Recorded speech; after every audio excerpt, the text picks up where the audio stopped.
So, malam qadar. Ya, selain daripada bicara soal ganjaran yang besar, ya, kita bicara soal kesan pentarbiyahan, ya, malam qadar itu. Ya, kita berjamaah, datang tiap malam berjamaah, berterawih, ya, imam kita baca sedap, ya, macam di lambung kita, subhanallah, ya tak? Malam itu malam qadar, apa kesannya? Ya, berjamaah 83 tahun 3 bulan akan wujud ukhuwah, kecintaan kepada jamaah, cinta rumah Allah, ya, cinta sembahyang di belakang imam, rindu rasa macam tak selesa kalau tak sembahyang jamaah, ya tak? Sembahyang di rumah bukan tak sembahyang tapi Allah, rasa ada rasa guilty conscious, ya, macam tak kenalah. Kenapa? Orang berjamaah kita seorang-seorang, ya, terasa begitu. Ini kesan pentarbiyahan solat jamaah dan rasa ukhuwah, kasih sayang sesama saudara. Macam hari bila kita mendengar berita di Mesir, apa perasaan kita? Sedih. Kebanyakan kita, saya tanya, memang sedih, kesal apa yang berlaku. Tapi ada juga yang cakap, lantaklah Ustaz, dah memang perangai Arab, asyik gaduh aja. Ini bukan isu Arab. Ini bukan soal Arab sama Arab bergaduh. Ini soal hak dan batil. Ini isu ummah, dan kita adalah sebahagian dari ummah. Betul bang? Ya, bila sebut isu Syria, sama ya Ustaz. This region dia kata tak pernah berhenti, bergolak terus. So, you tak rasa apa-apa? Tak rasa guilty? Tak rasa terpanggil? Ya, untuk buat sesuatu, at least, minimum, doakan mereka, saya kata. Ya. Ataupun buatlah apapun. Perbaiki diri, perbaiki keluarga, perbaiki masyarakat. Amar ma'ruf, nahi mungkar, itu menyumbang insya-Allah. Saya melihat yang berlaku di Mesir ini memang dalam keadaan yang cukup tertekan saya. Ya, saya 3 tahun tinggal di Rabi'atul Adawiyah itu. 3 tahun saya tinggal sana. Tahun 81, saya 79 hingga 83 di Mesir. Ya. 3 tahun saya tinggal di Rabi'ah. Tahun 81 ketika pembunuhan Sadat, Anwar Sadat ditembak di Rabi'atul Adawiyah itulah. Ya, sedang perarakan, ya, tentera tu. Kami berada di tingkat 11 rumah, ya, tengok perarakan di bawah sana. 3 tahun saya di situ. Terbayang betul saudara, ya, suasananya apa semua, ya, tengok berita mereka sembahyang sampai 3 juta orang sembahyang tarawih, Allahu Akbar, ya, sepanjang-panjang jalan hampir 10 kilometer penuh. Oh, terasa betul. Ya, dan bila berlaku kezaliman, last week 70 orang mati, tua, muda, kecil, besar, ya, tergolek mati tembak. Kita terasa. Ya, tapi lihat semangat mereka. Ya, 2-3 hari yang lepas mereka buat ikrar di Rabi'atul Adawiyah, tidak akan berundur, tidak akan berganjak. Peluru kamu tidak sama sekali menakutkan kami.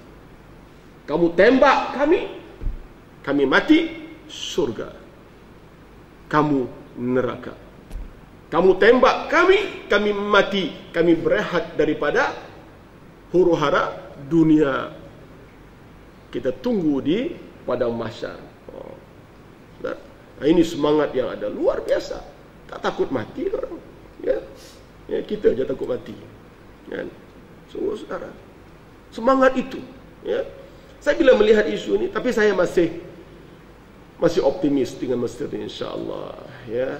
Saya bila orang tanya saya kata ini proses, ya, proses akhir mematangkan perjuangan sebelum Allah berikan kemenangan mutlak kita menghancurkan Yahudi laknatullah. Ini semua agenda Yahudi bang, agenda Yahudi Amerika. Ya, kemenangan Ikhwan Muslimin di Mesir itu cukup menakutkan Yahudi. Saya sendirilah bila Ikhwan Muslim menang di Mesir, bila Dr. Mursi menang jadi presiden, ya, saya kata ini kalilah Macam pernah dengar ya. Ini kalilah dapat RM200, lain kalilah. Saya kata, ini kalilah kamu Yahudi, kamu rasalah kali ini. Betul. Sebab dari segi teorinya, saya baca buku tentang kewujudan, The Existence of Jews ni, Yahudi hanya bertahan di Palestin 70 tahun. Dan hari ini sudah mencecah 67-68 tahun. 2-3 tahun lagi.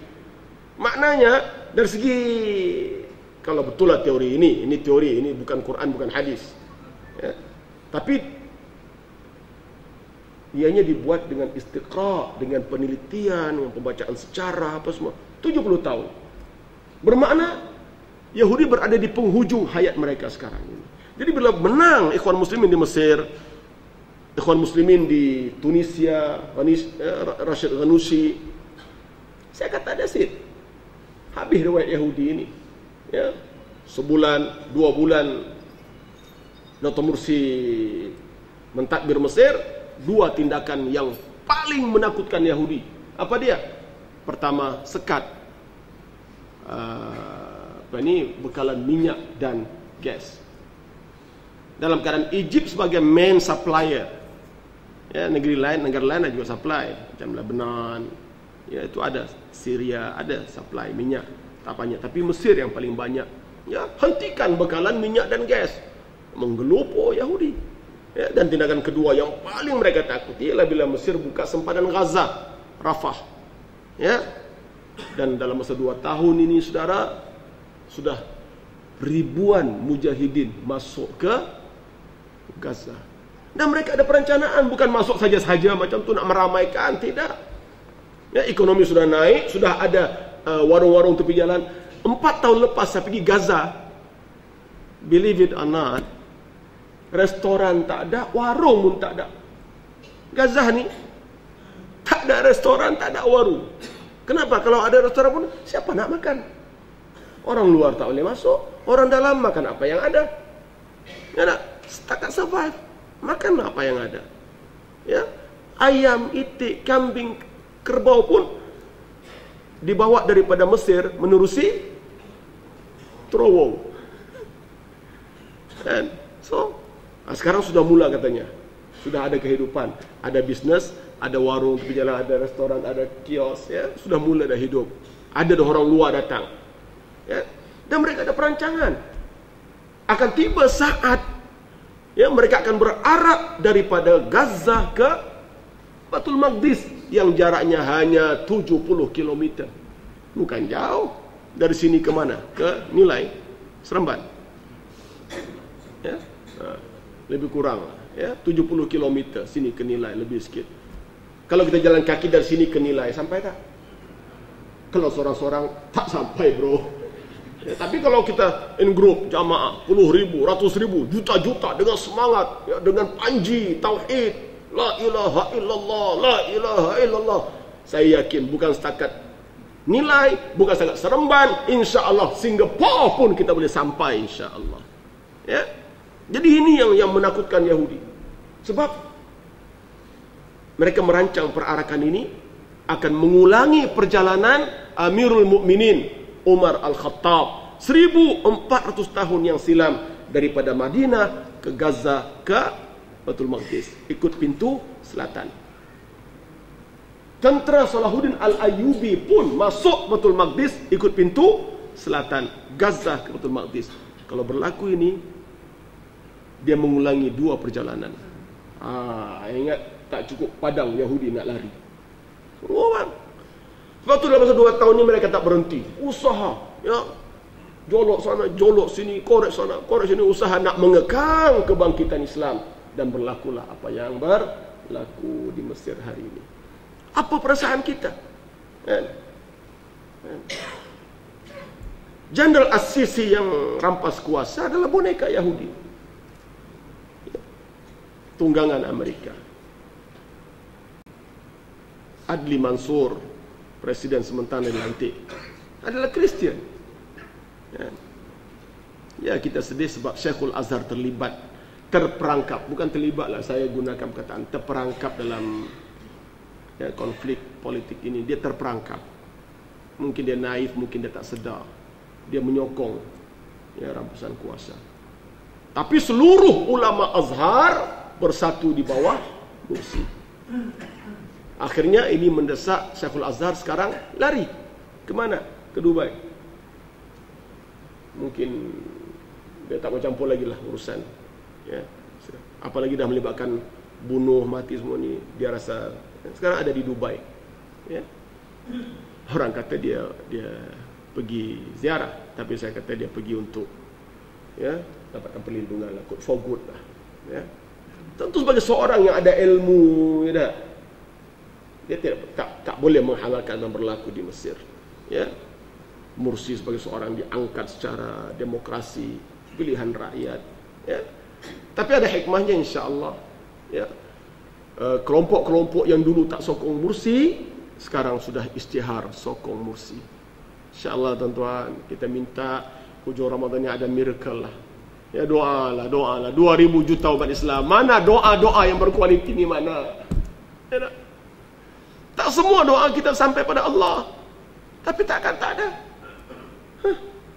InsyaAllah ada. Dan dalam sini pun ada ni yang doanya terus sampai. Doalah. Sujud, buat doa sikit. Ya Allah, berikan kemenangan pada saudara kami di Mesir. Ya. Ya. Kita berdepan dengan musuh Yahudi, laknatullah, yang memang tradisi dalam Al-Quran, walan tarda ankal yahud walan nasara hatta tattabi'a millatahum. Yahudi, Nasrani tidak akan reda dengan kamu hingga kamu ikut telunjuk mereka. Dalam masa yang sama kita berdepan dengan musuh dalaman. Yang berlaku di Syria itu bukan Yahudi, bukan Nasrani, itu Syiah. Dan saya kena tegas bab Syiah ini. Ya. Ini kelompok Syiah yang begitu dendam, kasumat, yang tak berkesudahan pada sahabat. Ya, dendam betul. Ya. Saya sebut ini kerana masih ada orang pertahankan. Kata ini mainan Barat. Barat apa? Tahun 81 saya ada rezeki datang ke Syria. Masa saya belajar di Mesir, umur 20 tahun saya pergi ya umrah, pergi Madinah, naik ke Jordan, ke Syria, ke Turki. Ya, pusing. 81 saya singgah di satu bandar namanya Halab, Aleppo. Hancur. Aleppo hancur, saudara. Kerja siapa? Hafiz Asad. Itu tahun 81. Now 2013 pergi balik ke bandar Halab, hancur lagi, saudara. Kerja siapa? Bashar Asad. Hafiz siapa? Bashar siapa? Anak beranak. Ini kerja mereka. Rupanya 40 tahun ini terbongkar. Ya. Jumlah korban Ahlussunnah wal Jamaah yang bunuh di baik di Syria, di Iran, sempadan, ya, sempadan Syria, Iran, Irak, semua tu mencecah jutaan. Kita tak tahu, blackout. Tak ada berita. Ya. Dulu populasi Syiah di sempadan hanya 20%. Hari ini populasi Syiah 80%. Itu yang dia mengganas. Saudara Syiah itu, ya. Ini kejahatan mereka. Dan terbukti apabila Iran terang-terang merestui apa berlaku, ya, pembunuhan yang berlaku, hantar tentera, hantar senjata untuk bunuh saudara kita di Syria. Dan yang lebih saya sedih, Hizbullah, satu organisasi jihad yang saya hormati, saya kagum, tabik, selut, itu terlibat sekarang mengganyang, membunuh, merogol, memperkosa, ya, tanam budak hidup-hidup. Ini kerja mereka. Ya, bukan Hizbullah, Hizbullata, Hizbul Syaitan. Ya. Dendam mereka, saudara. Ya, serang masjid, bunuh orang dalam masjid, bongkar kubur sahabat, bawa lari tubuh sahabat. Ya. Kita nak kenal Syiah ni payah juga. First impression tak ada beza. Tapi you pasang telinga, you dengar dia cakap. Kalau ada satu ayat kutuk sahabat, maki sahabat, ya, caci sahabat, confirm Syiah. Apa nak buat? 3-4 orang pergi belasah je, saudara. Sebelum dia kuat. Kalau dia kuat, dia belasah kita. Hati-hati. Ya. Bila berlaku kes Syria ni, Syiah di Malaysia ni nampak macam tikus basah lah. Dia senyap sikit. Oh, dulu dah action. Dulu dah hebat. Ya. Daftar persatuan apa tu? Persatuan Syiah tu. Daftar. Ya. Kita kata haramkan. Ya. Ya, saya sebut ini nak peringatkan bahawa anak-anak muda mudah tertarik dengan Syiah ini sebab semangat revolusinya tinggi. Saya pun pernah muda. Saya pernah menyanjung semangat revolusi Iran. Ayatullah Khomeini satu ketika dulu. Siapa yang pernah muda ni? Semua yang melalui sejarah baca memang ya, hebat. Ya. Tapi saya setakat kongsi semangat revolusinya. Saya tidak kongsi Syiahnya. Saya tidak nafikan ada di kalangan sahabat-sahabat kita yang kongsi Syiahnya. Wallahu a'lam.